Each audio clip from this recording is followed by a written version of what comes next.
जय श्री राम। नमस्कार मित्रों, आज के एपिसोड में आपका स्वागत है।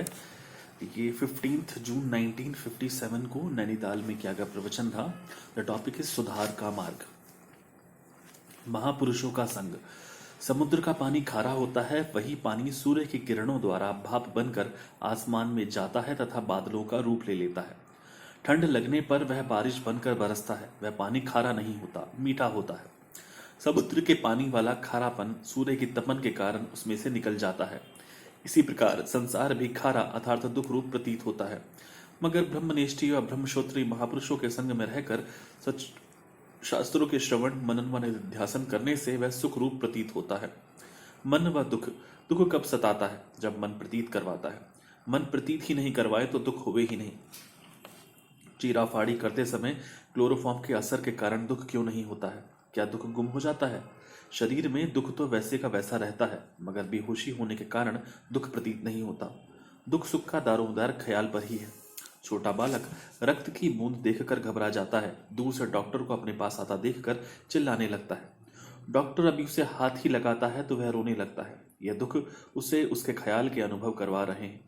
जब हम यह वास्तविकता जानकर दुख सुख के साक्षी बनकर दुनिया में चलेंगे, तब बिल्कुल दुखी नहीं होंगे।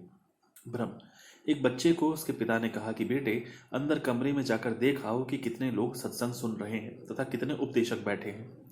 वास्तव में वहां एक उपदेशक व 50 सत्संगी बैठे थे, परंतु कमरे में एक विशाल दर्पण लगा हुआ था। इस कारण उस बच्चे ने लोगों के साथ दर्पण में उनकी परछाई भी देखी।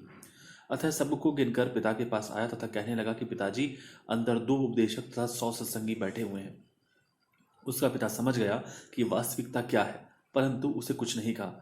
जब सत्संग समाप्त हुआ, सारे लोग चले गए, तब पिता अपने बेटे को उस कमरे में ले गया तथा कहने लगा कि देखो यहाँ कितने बच्चे हैं। दर्पण लगा होने के कारण उसने उत्तर दिया 2। पिता ने कहा ठीक है, उस दूसरे बच्चे को यहाँ बुलाकर लाओ। बच्चे ने उस दर्पण में दिखाई देने वाली अपनी परछाई को पकड़ने की बहुत कोशिश की, परंतु उसे पकड़ न सका। इस उधेड़ बुन में वह दर्पण टूट गया तथा दूसरा बच्चा भी दिखाई देना बंद हो गया। तब पिता से कहने लगा कि दूसरा बच्चा तो है ही नहीं, मैं एक ही हूं।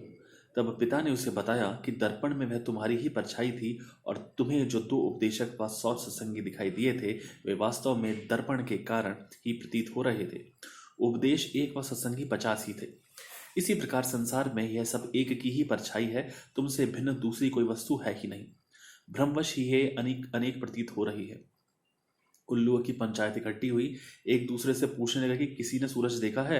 यदि किसी ने सूरज देखा हो तो हाँ करें। अतः सभी कहने लगे कि सूरज होता ही नहीं है। यह हालत अज्ञानी लोगों की है। वे ईश्वर के लिए कहते हैं कि ईश्वर है ही नहीं। वे संसार को ही सत्य समझ रहे हैं।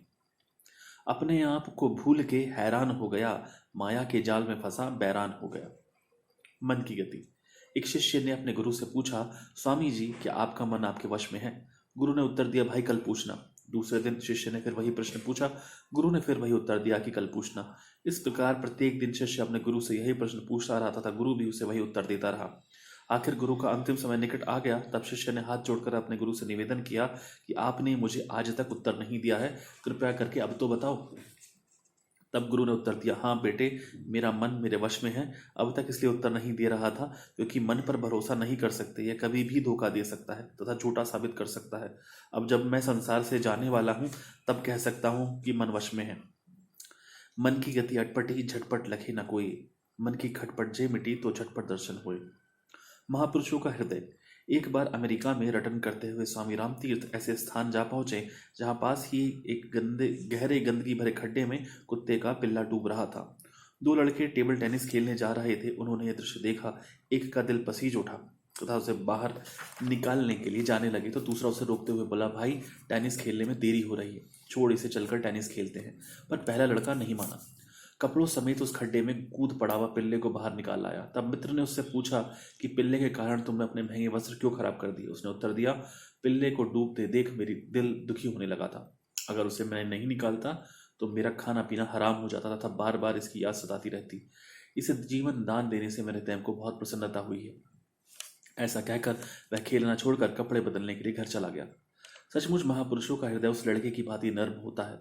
वह दूसरों को दुखी देखकर स्वयं भी दुख का अनुभव करते हैं तथा दूसरों के सुख में सुख अनुभव करते हैं। ऐसे महापुरुष ही परोपकारी कहलाते हैं।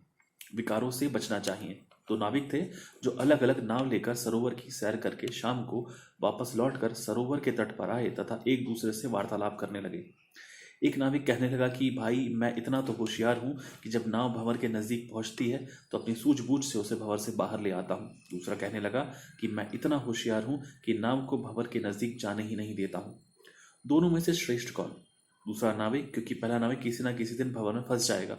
इसी प्रकार सत्य मार्ग पर चलने वालों को भी ऐसा विचार रखना चाहिए। अगर आगे के नज़दीक बैठोगे जाकर, उठोगे एक दिन कपड़े जलाकर, माना कि दामन बचाते रहे तुम, मगर सिख हरदम खाते रहे तुम। यदि कोई जुआ नहीं खेलता है परंतु देखता रहता है तो देखते देखते वह भी जुआ खेलना सीख जाएगा तथा समय आएगा कि वह जुआ खेलने के बिना रह नहीं पाएगा। इसी प्रकार विषय विकार भी हैं। विषय विकारों से दूर रहना चाहिए। जो विकारों से दूर रहते हैं वे भाग्यवान हैं, मगर गृहस्थ आश्रम में रहते जो उनसे किनारा करते हैं वे उनसे भी बड़े भाग्यवान हैं। व्याकुलता क्यों? एक मंत्री सत्संगी तथा धर्मात्मा था। उसे राज दरबार का बहुत काम करना पड़ता था, इसलिए कभी कभी वह बहुत विचलित हो जाता था। परंतु जब उसे याद आता था कि यह संसार नाशवंत है, तब जोर जोर से हंसने लगता। कहता कि मैं यह क्या कर रहा हूँ, किसका कार्य कर रहा हूँ? जब सभी नाशवंत है तो फिर व्याकुलता कैसी? इस प्रकार हमें भी सब कुछ नाशवंत समझकर दुनिया में चलना चाहिए। विकारों में फंसकर अपना जीवन व्यर्थ गंवाना नहीं चाहिए। स्वयं को परखो। दूसरे की पहाड़ जितनी भूल भी राई जितनी मानो, परंतु अपनी राई जितनी भूल भी पहाड़ जितनी मानो। यदि कोई आपकी निंदा करे तो प्रसन्नता पूर्वक वह सुनो, मन विचलित मत करो। यदि सचमुच आप में यह गुण है तो उसे दूर करने का निश्चय करो, परंतु यदि वह आप में नहीं है तो सुना अनसुना कर दो। सदैव अपने अवगुण देखा करो, दूसरों के अवगुण की ओर मत देखो। अपना साक्षी आप तू, निज मन माही विचार, नारायण जो खोट है ताको तुरंत निकार। अनात्मा रूपी पदार्थों से वृत्ति निकालकर आत्मा में लगाओ। है सो सुंदर है सदा, नहीं सो सुंदर नहीं, नहीं तो प्रत्यक्ष देखिए, है सो लहिए नहीं। आत्मा ही सुंदर है, आत्मा ही आनंद का धाम है। मनुष्य जन्म प्राप्त करके जिसने इसे नहीं जाना तो फिर मनुष्य जन्म काहे का। धन्यवाद मित्रों। I think this has been said in a very lucid and simple language. The takeaway from this satsang, I think the first point that Swamiji emphasized on, even if you are not in a bad company, but if you are listening to someone who is bad, or if you are near such a bad activity, one day you might get trapped. So it's better and wise not to be involved in certain activities and try to be aloof of them. यानी कि कहने का तात्पर्य यह है कि आपके आसपास कहीं पर कोई गलत एक्टिविटी हो रही है, आप देख रहे हैं, देखते देखते कई बार उस पर मन भी लगने लग गया और हो सकता है कि आप उस पर लिप्त हो जाए। यदि आप बहुत बड़े से बड़े भी संत के आश्रय में हैं या स्वयं भी एक संत जैसा जीवन करते हैं, परंतु कुसंगों से सदैव सभी तरह से दूर रहना चाहिए। आजकल सिनेमा में जिस तरह के दृश्य दिखाए जा रहे हैं उसका कोई मुझे लगता है सिनेमा में जो भी दिखाई जा रहा है वो सबके एज, स्थान और मानसिकता के अनुकूल नहीं भी होता है। और बहुत सारे युवान बहुत कम उम्र में वो सब देखते हैं तो उन पर उसका बुरा असर भी पड़ता है। जैसे मान लीजिए आपका मित्र आपको बार बार किसी बार में ले जाएं और वो पीता रहें और आप बैठे हैं देख रहे हैं, आपने खुद को रोका, पर एक दिन ऐसा भी आ सकता है कि आप उसमें लिप्त हो जाएं और फिर आप भी कुसंग की तरफ चले जाएं। तो जितना हो सकता है हम अपने आप को ऐसी चीज़ों से दूर रखें और बचाएं। जय श्री राम।